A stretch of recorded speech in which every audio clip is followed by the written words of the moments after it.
Good morning, everyone. Guys, red alert, Storm Darrow is here. It's been catastrophic. There are lots of people talking about what's going on. I want to briefly cover this storm, and then I want to give another angle on this storm that I don't think anybody's touching at the moment. I don't think anybody's even conceptualized it. I don't think anybody's even thought about this. So before we get into that aspect, guys, let's just quickly recap on what we're talking about with this storm. I'm just going to share a few articles, guys. I'm going to try and keep this video relatively short. So we've got thousands left without power as travel disruptions as Storm Darrow hits the UK. A rare red weather warning is in place in England and Wales, meaning Storm Darrow could pose a danger to life. Gusts of up to 93 miles an hour. Guys, I cannot remember ever seeing gusts of wind that powerful. Cardiff Airport closed. Amber weather warning is still in place for parts of England and Wales. Met Office is warning of potential power cuts, damage to buildings and travel disruption from gusts of wind. Heavy rain will also bring the risk of flooding, including in areas still recovering from the last storm.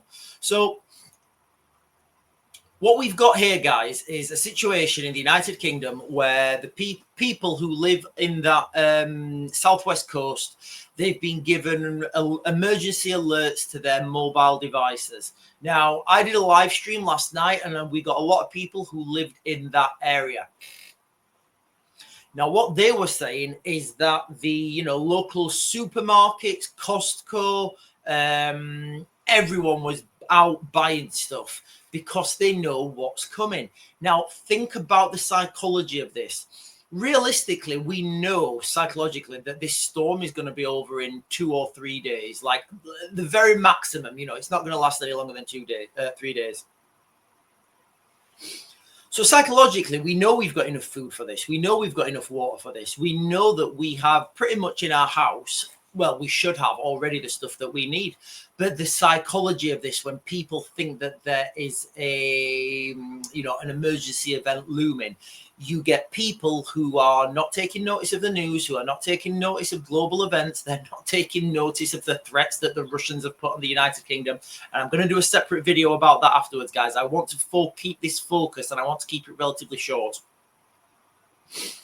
So we've got all these people out now bulk buying just stuff. And a lot of the people that are going out bulk buying stuff, because they don't understand the processes, they don't understand the real threat, they're just buying everything they can. And that's causing, that's having a knock-on effect, because like in the magic toilet roll incident of what was it, 2020,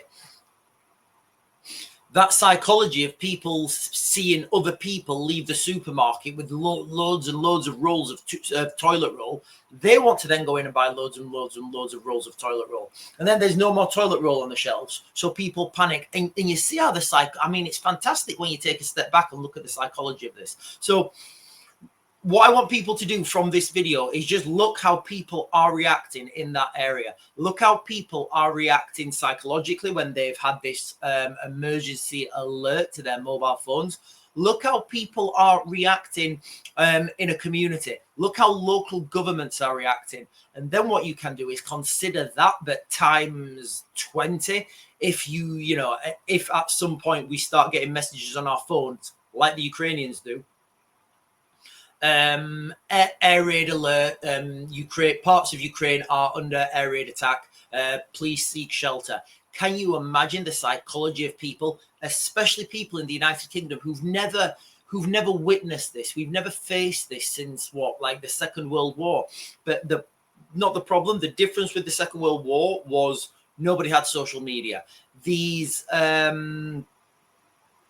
incidents, when they happened, whether that be a bombing raid or whatever other act, you only found out about this via the mainstream media. And guys, knowing what I know now about mainstream media and how I've been in this little niche of social media, I understand that the mainstream media will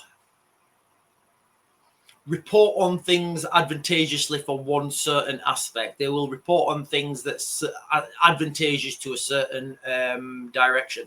So I'm thinking now, and again, this is slightly off topic to Storm Darrow, but I'm thinking, you know, back then in the Second World War, there's a high likelihood that lots of incidents were not being reported. Incidents were being fake reported, because the only way in the Second World War that people understood what was happening to the country is via the, you know, I think the radio, the newspapers that were given, and they were heavily controlled by the government. So let's look at how we've got the rain here now, guys. So let's look at how local governments react. Let's look at how people react. Let's look at the psychology of this storm, because don't forget, in my memory, I can't remember a time when we have had a red weather warning for wind. I just can't remember it, guys. You know, and we've got more articles here. I'll put all these articles in the description, guys. But Storm Darrow map, when and where will we be hit by 90-mile-an-hour winds? So this was today, guys, this morning, 8:55. So as we see, the storm is not over. Should we play this video? I'm not going to play that video, guys. We'll probably get a load of ads come up. But I will put some links in the description for you guys to follow. I will also try and see if I can find another time when the United Kingdom has been hit by a red weather warning. Remember, guys, this red weather warning, it's actually a threat to life as well. Now, you know, I'm going to leave it there, guys, because I want this video to be relatively short. But the jux of this video is, please go and look how local governments are reacting. Go and look how councils are reacting. Go and look that the people that are in charge of these local governments, local councils, they're vastly inept and underqualified to be in those positions. They shouldn't be there. Look at the psychology of this, guys. That's the, you know, that's the main thing I'm trying to push forwards, because when people get that message on their phone, emergency. I mean, can you imagine it now getting getting an emergency a red alert to your phone, emergency warning, threat to life. Straight away, you're going to be thinking about your kids. You're going to be thinking about your families. You're going to be wishing right now that while times are good and while you can go in the supermarket and buy 30 liters of water without anyone blinking an eyelid, you're going to wish you'd done that when times are good right now, because as we moving forwards into these greater times of risk, greater times of conflict. And guys, I'm going to do another video on the actual specific threat from adversaries to the United Kingdom straight after this. Like I said, I want to keep this one focused on the storm. But when these threats start to increase, when these unknown events start to increase, you know, what we're going to have is more and more people understanding that they should have bought 3 liters of water per person per day. They should have food and water for their family and their loved ones, you know, and they should have done that a year ago when the prices were a lot lower, and they should be doing it. And they should be doing it now. Guys, that's all I wanted to get out to you guys. You know, look at the psychology. You know, maybe it's time for you guys to go and, you know, just get yourself some stuff. You know, lots of people are without power. Can you imagine being without power and your phone not charged up? You can't communicate with anyone. Your friends and family are trying to find out if you're okay. You can't communicate because your phone's gone down, because you didn't charge it up and the power's off. So, you know, all these sort of things, guys, take into consideration. Go and watch my top 10 considerations for my top 10 considerations. Anyway, guys, I'm going to back to grid. I'll get you guys another video later.